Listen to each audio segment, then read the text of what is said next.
जयपुर के झालाना और आमागढ़ क्षेत्र को और हरा भरा करने के लिए एक अनोखी पहल शुरू की गई है। इसके तहत वन विभाग ने ड्रोन तकनीक की मदद से पहाड़ियों के बीच दुर्गम क्षेत्रों में हजारों सीड बॉल्स डालने का अभियान चलाया है।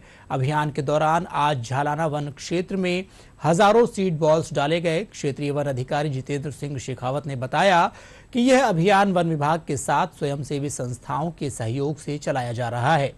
डीडी न्यूज संवाददाता महेश दाधीच ने सीड बॉल्स डालने की प्रक्रिया का जायजा लेते हुए क्षेत्रीय वन अधिकारी जितेंद्र सिंह से की खास बातचीत।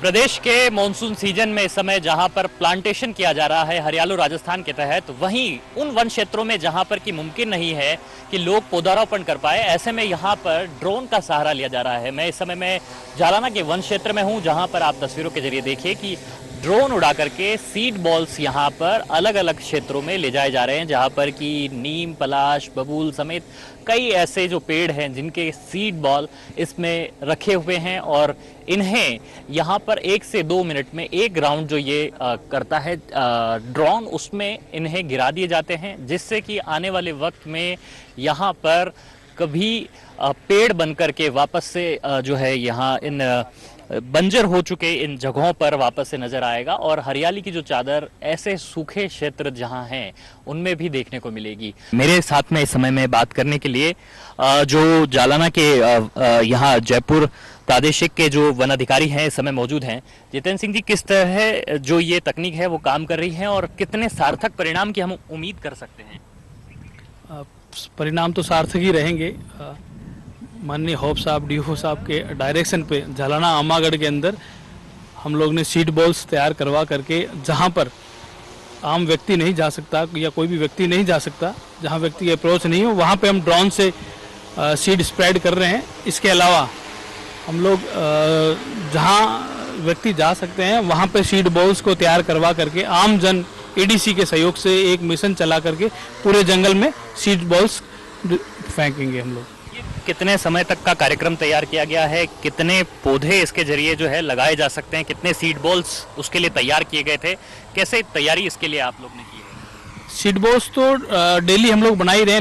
लगभग अभी हमारे पास 1.5 लाख सीड बॉल्स तैयार हैं, जो निरंतर चलता रहेगा। ये पूरे मानसून सत्र में हम लोग ये कार्यक्रम जारी रखेंगे। कितने ड्रोन्स अभी हमारे पास में यहाँ पर आए हैं और इसके जरिए कितने सीड बॉल डालने का टारगेट यहाँ पर रखा गया है? दो ड्रोन्स है हमारे पास में। अभी फिलहाल एक ड्रोन से ही हम लोग सीड बॉल डाल रहे हैं। इसमें एक फ्लाई में लगभग 10 किलो वेट ये लेकर के उड़ जाता है। एक फ्लाई में 2 मिनट के करीब इसको लग रही है वर्तमान। ऐसा माना जा रहा था कि 2 लाख के करीब जो पौधे हैं उसके जरिए लगाए जा सकते हैं। उसमें सक्सेस रेट कितना रहेगा? क्या सक्सेस रेट हम लोग अभी 2 लाख सीड बॉल्स तैयार किया है अभी हमने, लेकिन ये आगे तक चलता रहेगा। इसमें इसके अलावा ग्रास स्पीसीज भी हम लोग डालेंगे। सक्सेस रेट क्या रहेगा ये तो आगे देखते हैं, लेकिन सक्सेस रेट अगर बहुत कम भी रहता है तो भी हमारे लिए बहुत सही रहेगा। ये कैसे आप तैयार करते हैं कि जो सीड बॉल होता है, जो यहाँ जो प्लांटेशन, क्योंकि हम कहते हैं कि अगर कोई पौधा तैयार कर रहे हैं तो उसको पर्याप्त पानी भी देना रहेगा, लेकिन जब जंगल में आप केवल सीड बॉल डाल देते हैं तो क्या ये यहाँ पर उग पाएगा या नहीं उग पाएगा, इस तरह की भी चिंता रहती है? हाँ, बिल्कुल सही है, आप सही कह रहे हैं। सीड बॉल्स हम तैयार कर रहे हैं मिट्टी से। मिट्टी, खाद और मिश्रण मिला रहे हैं। एक अनुपात एक खाद, एक अनुपात मिट्टी और एक काली मिट्टी का मिश्रण तैयार करके सीड बॉल्स तैयार कर रहे हैं।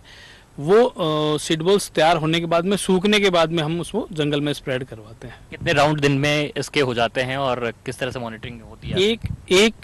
एक राउंड है वो, वैसे तो डिस्टेंस पर है, लेकिन हमने ओवरऑल एवरेज निकाला है तो 2 मिनट में एक राउंड हो जाता है, जिसमें वो सीड डाल भी देता है, भर के वापस आ जाता है। 2 मिनट में करीब 10 से 15 किलो जो सीड है वो 10 किलो सीड्स गिराए दिए। बिल्कुल। और ये जो ऐसी पहाड़ियां जहाँ पर कि केवल पत्थर ही नजर आते हैं, वहां पर भी मुमकिन है कि पौधे उगाएंगे, पेड़ लग पाएंगे? बिल्कुल, इसके पीछे सोच यही है हमारे ऑफिसर की कि जो पीछे बैरन जो पहाड़ियां हैं जिसमें वेजिटेशन बिल्कुल भी नहीं है, ड्रोन की मदद से उस पर वापस से इसमें वेजिटेशन लाई जाए। पर्यावरण को संतुलन करने की दिशा में ये कदम जो उठाया जा रहा है, आने वाले वक्त में कहा जा सकता है और उम्मीद भी की जानी चाहिए कि ये कदम कारगर साबित होगा और इसके आने वाले वक्त में सकारात्मक परिणाम सामने आएंगे। कैमरा पर्सन राकेश पटेल के साथ महेश दाधीच, डीडी न्यूज, जयपुर।